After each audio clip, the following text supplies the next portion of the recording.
Kelly is going to be in a show tonight. Yes, I am. You want to tell us a little bit about the show?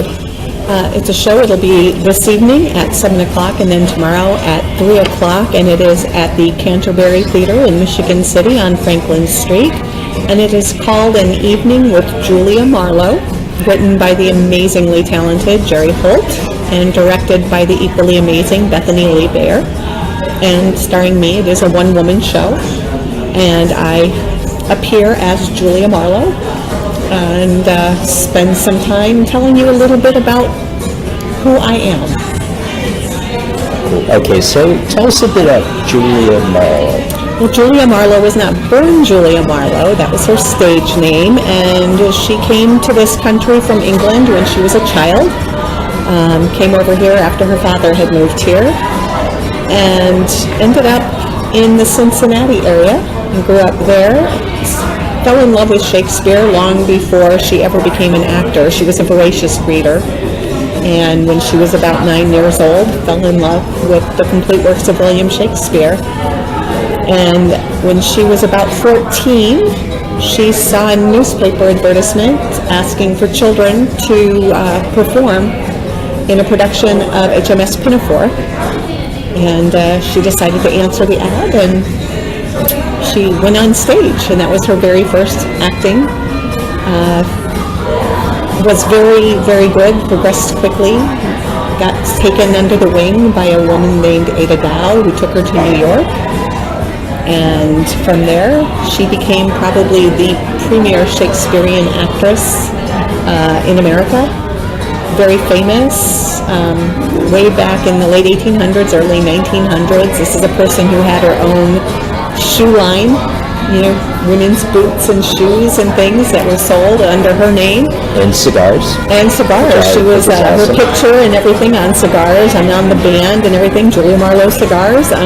She was also, at the time, they used to have playing cards featuring pictures of all the people on Broadway and everything, and she was the Queen of Hearts in that deck of cards back in that day. So, I mean, so she was quite long before you think of, Joe Namath wearing pantyhose for Brute and things like that. I mean, there was somebody way back in the late 1800s doing advertising because of her fame. So backing up a bit, tell us a bit about the person who wrote the screenplay and how you got involved. Right. Well, it's not a screenplay; it's just a play. Mm-hmm. It's never been filmed as or anything. But Jerry Holt is an amazing English associate English professor at Purdue North in Westville. Right now, he is teaching over in Bergen, Norway, as a Fulbright Scholar professor. He has written such things. He wrote a book called The Killing of Strangers, based on the Kent State shootings of May 1970. Some of the plays that he's written, besides An Evening with Julia Marlowe, are Life on a Ledge, which is a series of one-act plays, they're all very funny. Ernie, which is about the war correspondent Ernie Pyle. He wrote Ricky, which is about the baseball guru Branch Rickey and his friendship with Jackie Robinson. And Woody, which is about the Ohio State football coach Woody Hayes. You'll notice a theme that a lot of these people actually are from the Ohio area, and that is because after living in Oklahoma, where Jerry grew up, he moved to Ohio and went to school there. And lived in the Portsmouth area, or close to Portsmouth, which is a place where Julia Marlowe lived for a little while, and that's really how he got to know about her and learned and wrote about her. So again, going back to how you got involved as being selected for this, you want to tell us a bit about that? It's a little embarrassing, but it is. Well, Jerry wrote this play, and another actress had portrayed it, had done it for him after he had written it, and she, did it a little while, and then decided not to do it anymore. But he had come to see a show that I happened to be in, and he said that he saw me on stage and told his wife that he had found his Julia.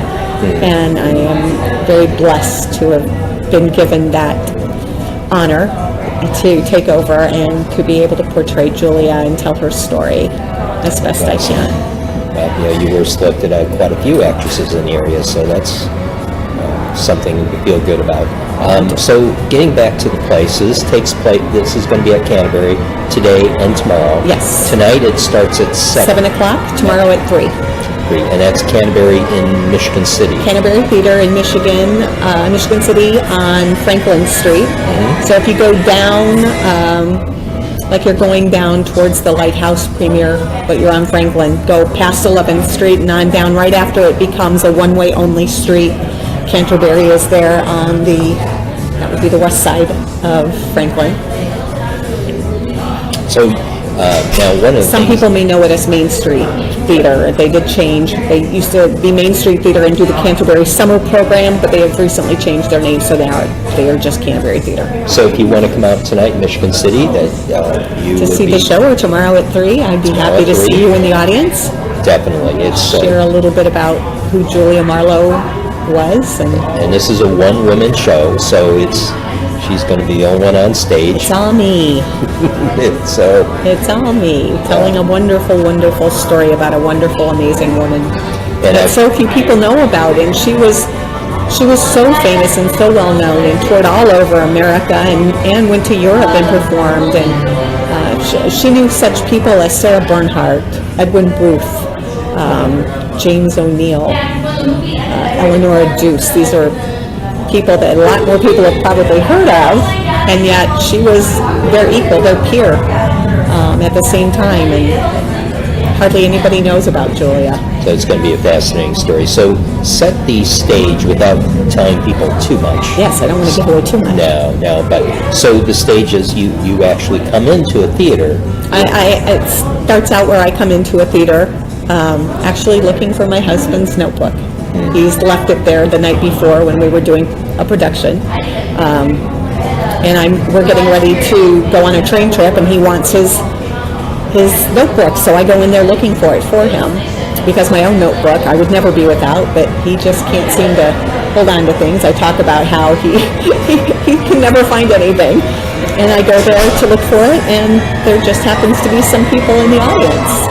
And so you narrate Julia Marlowe's. So I happily decide to tell them a little bit about myself to ease some pre-graduation butterflies, which you will understand if you come to see the show what that means. And you may have said this, but you are, like the night before, receiving an honorary doctorate degree? Yeah, well, yes, actually, Julia Marlowe did receive in 1921 an honorary doctorate degree from George Washington University in Washington, D.C. So, fascinating lady. That's a big deal. So let's talk about the other work you've done recently. You were just in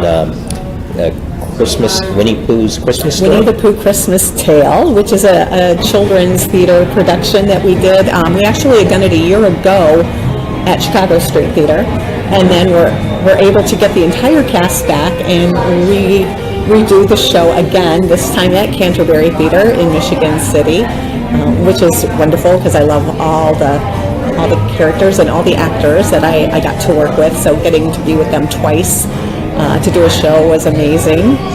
I did You Can't Take It With You at Memorial Opera House not too long ago. Well, it's not I guess in a way it is how we met. We knew each other prior to that, but only on Facebook. But so I did that. I've performed regional theater all over the area, and in Illinois I've performed, so. Now, you're going to play an interesting character, kind of different for you. Coming up. We have another children's theater production, and I just happen to adore the director for these. He was actually the director for both of those shows I just mentioned, because I've done a couple of shows with him. I've been working with Donald off and on. Donald Beck, an amazing director, and he actually was the director for You Can't Take It With You, and he had previously, a year before that, directed Winnie the Pooh Christmas Tale, and I'd been lucky enough to be in that, and now he is doing some children's theater at Canterbury Theater, and their next production is called Wiley and the Hairy Man, which is a very cute story, and I get to play the dog, and I'm excited about that. I don't really have any lines other than barking, but it's a very fun, exuberant part, and I'm I love performing for children. I mean, I love children anyway. When I went to school, I was majoring in child daycare and social work, so children are a big thing to me. And Well, you're the only character in the whole set that the hairy man is actually afraid of. well, that's true. I am pretty scary. So Yeah, scary dog. The hairy man does not like dogs. That's a given. And so, so anything else beyond that you're thinking about, or? Well, I'm also a travel agent, so I do a lot of traveling. Yeah. And so it's difficult. I know I'm going to London in April, and I know I'm going to Greece and Italy in October, and trying to work around auditions and rehearsal schedules and everything. But I'm sure I'll be doing at least one or two more things in the next in the year. Cool. Well, so this is kind of like a test for us because we decided to do something. We have a YouTube channel, which we've been doing, but recently we've been approached by a couple of people, politicians, and actually I'll be interviewing two politicians. Well, one's actually an elected official, another politician, coming up shortly. But one of the things that they wanted to do is have us do Facebook Live. So we're kind of testing this out. Testing it out? To see how it goes. And I thought, wow, this is Kelly's opening night for Julia Marlowe. And so I thought it would be a great time then to test out on interviewing her. I've always wanted to do that. Lucky you people who get to watch. Yeah. Oh, look at that. We got you out there. Oh, well, hi. Hi, everybody. So we got Jim, Colleen, Bill, Jimmy, and Donald. Colleen Zana? Colleen Zana. Oh, hi, Who's out there. Colleen. Yep. Who also has a wonderful theater in Valparaiso Theater Company. So Yeah, that's they're getting true. ready to do an amazing show, Mock Cole's Cafe, I believe it's called. And we're hoping she's going to come on our radio show sometime at SIP in Highland. Oh, definitely, yeah, And talk definitely. about it, 'cause Yeah, it's we gonna be also do, wonderful. besides this, but this is an impromptu thing just to test how this is going to work out and test their internet connection. And so far, it looks like it's doing People are watching fairly it. well. Good. Yeah, no, So we also do a show from SIP Coffee House 2, number 2, in Highland. Or they're on Jewett Avenue every Thursday at about 1 o'clock. So we'd love to have people come out and join us and maybe get on camera, talk about things going on in the region. And right, and Donald says, looking good, Kelly. why, thank you. Yeah, Donald, she's so modest. And quiet and reserved and shy. Quiet, reserved, yeah, great co-host. So, yeah, and so that's the other things, and we're thinking about doing it here if this works out okay. Yeah, But, we love it here at I was told by Wildrose. someone, if you're going to And have Griffith, by the way. if you're going to have politicians show up, have it at Do it a at brewery. a brewery, So, there's- and I know Mayor Tom just did his night out with the mayor Apple cider from for 18th me. Street. So, and they look like they're having a fun time. Oh, yeah. So, and we're having a fun time here as well. Yeah. Right? So, with that, we'll see. What else can we tell them about coming up? Well, who's going to be on your show next week, did you say? Or Well, coming it's up being sometime in coming up being sometime in the near scheduled. future. They've committed. We just have to. They're crazy busy. Busy, yes. Crazy busy. Actually, Dave Reynolds, who you all know, the sheriff of Porter County, and the person who just came forward and announced his candidacy for the Porter County prosecutor, Gary Gurman, who's a good friend of mine. And so we'll have both of them on. It's not really a campaign thing, but just to introduce both of them. They're both running. Again, Dave Reynolds is running unopposed and probably be unopposed. And however, Gary Gurman is running opposed in the election because he's running against the incumbent.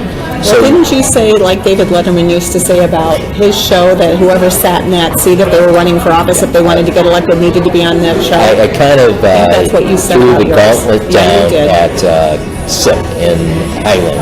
I pointed to a chair that we're going to have our guest in and said, if you want to run for any office, You have to sit your in that. gateway to that office is in that chair.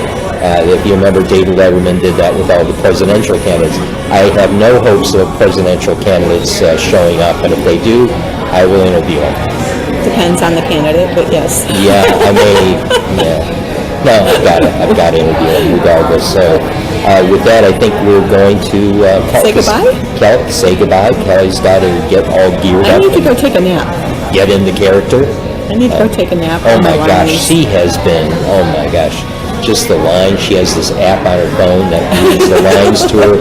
Then in the Listening to middle of the it, night, all of a yeah. sudden hear this proper English, I would say, being read, and I wake up and it's Kelly reciting her lines. So so we got to get going so she can sit back, relax, and get into character. So we'd like to thank you all who joined us. Yes, and thank you. we hope this turned out okay. We can't tell because we're not on the other end. But so we'll find out by looking at the video later. And I don't know what type of internet. Oh, they do have a fairly good router. Well, there we go. Never know. So, yeah. So with that, we will say goodbye, and we wish Thanks, you all everybody. a safe weekend. And Hopefully I'll see you this weekend. yeah, true. Yeah, we welcome you out. We hope to see you at the Michigan City at Canterbury Theater. Absolutely. So, goodbye, folks, and hope to see you soon.